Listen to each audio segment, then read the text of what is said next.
One day, one sirah Rasulullah. Bismillahirrahmanirrahim. Allahumma sholli ala Muhammad wa ala ali Muhammad.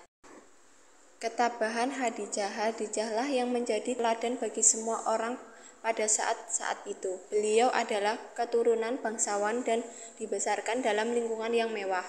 Namun, ketika harus meninggalkan rumahnya yang luas dan tinggal di lembah yang sempit, Khadijah sama sekali tidak menunjukkan keegangan beliau, mengumpulkan segala kekuatan, keberanian, kemampuan, serta bangkit penuh semangat. Pada saat itu, air adalah hadiah yang sangat berharga. Khadijah memberikan kepada Ali bin Abu Thalib keping-keping emas untuk membeli air yang kemudian beliau bagikan secara merata kepada semua yang membutuhkan. Khadijah adalah bidadari pelindung bagi kaumnya. Beliau amat memperhatikan nasib anak-anak keluarga Bani Hashim. Setiap kali ada bahan makanan yang berhasil dia dapatkan, Khadijah mengatur agar anak-anak mendapatkannya lebih dahulu daripada orang dewasa. Setelah itu, beliau mendahulukan kepentingan para orang tua dibandingkan kepentingan diri sendiri. Khadijah selalu menjadikan sabar dan salat sebagai sumber kekuatannya. Beliau memohon pertolongan Allah setiap saat.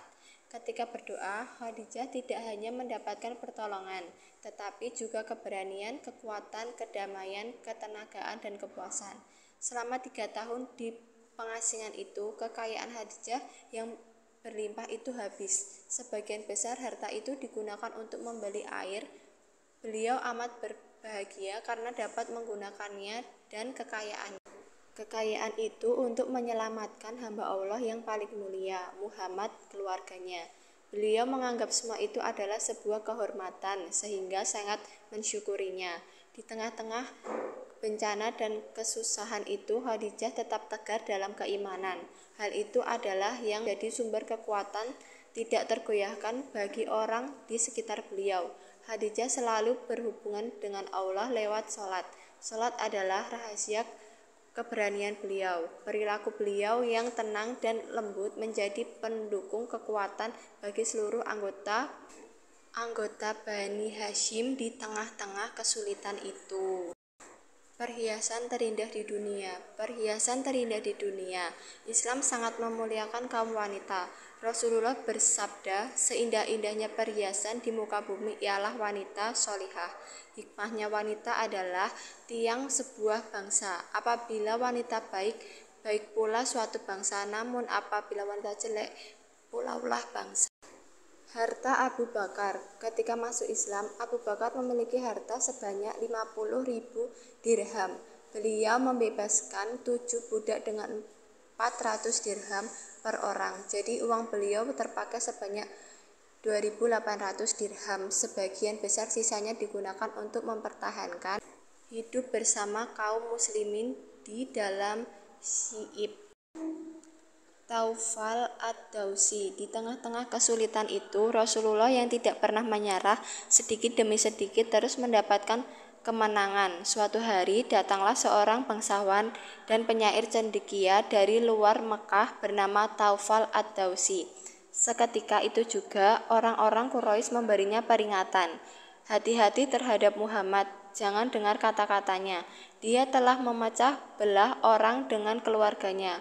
Kami takut jika kamu mendengarkannya, kaum-kaum juga akan terpecah belah. Hati-hati dan jangan sekali-kali mendengarkannya.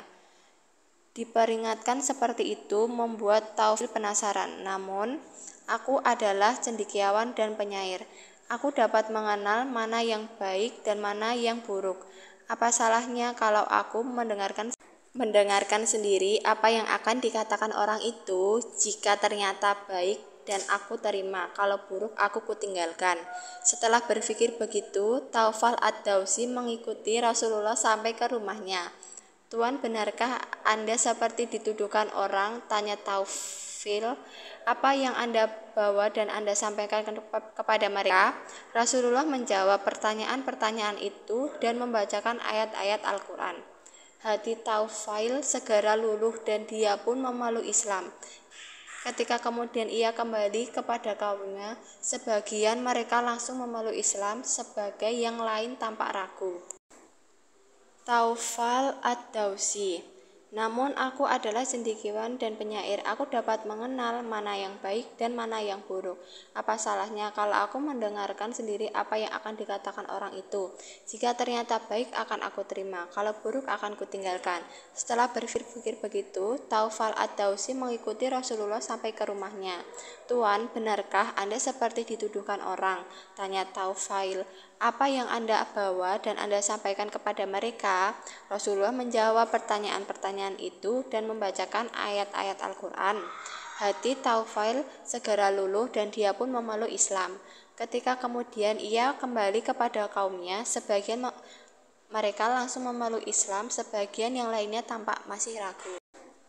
Abu Sufyan, Abu Jahal, dan Akhnas melihat orang-orang di luar Mekah seperti Taufal dan Ad-Dausi dan orang-orang Nasrani memeluk Islam. Para pembesar Quraisy yang paling gigih memusuhi Rasulullah pun jadi bertanya-tanya, benarkah yang dibawa Muhammad itu benar?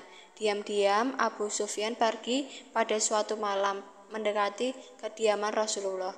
Dia tahu Rasulullah selalu bangun malam dan membaca Al-Quran. Saat Abu Sufyan mendengar ayat-ayat Al-Quran dibacakan, begitu tenang dan damai hatinya. Rasulullah yang merdu menggema di kalbunya. Fajar pun tiba dan Abu Sufyan bergegas pulang. Namun saat itu dia mempergoki Abu Jahal juga sedang mendengarkan bacaan Rasulullah. Mereka saling pandang tanpa mampu berkata lewat Ahnas bin Syarik. Rupanya Ahnas pun diam-diam pergi mendengarkan Rasulullah membaca Al-Quran. Mereka bertiga pun saling menyalahkan. Kejadian ini tidak boleh terulang lagi, ujar salah satu dari mereka. Jika masyarakat kita tahu, kedudukan kita akan lemah dan mereka akan berpihak kepada Muhammad. Ketiganya pun berjanji untuk tidak mengulangi perbuatan itu. Namun, pada malam berikutnya, mereka terbawa perasaannya masing-masing seperti kemarin, tanpa dapat menolak bisikan hati. Mereka kembali ke tempat semalam dari mendengarkan ayat Al-Quran dibacakan. Hampir fajar, mereka bertemu dan saling menyalahkan lagi. Perbuatan itu terulang lagi pada malam ketiga.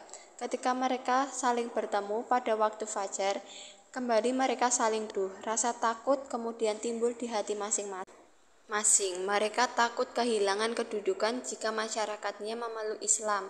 Rasa takut inilah yang membuat mereka berteguh hati untuk membuang jauh-jauh perasaan tenang dan damai yang mereka rasakan saat mendengar bacaan Al-Quran. Setelah itu, tidak ada seorang pun dari mereka yang kembali ke rumah Rasulullah pada tengah malam untuk mendengarkan beliau secara diam-diam. Bersambung.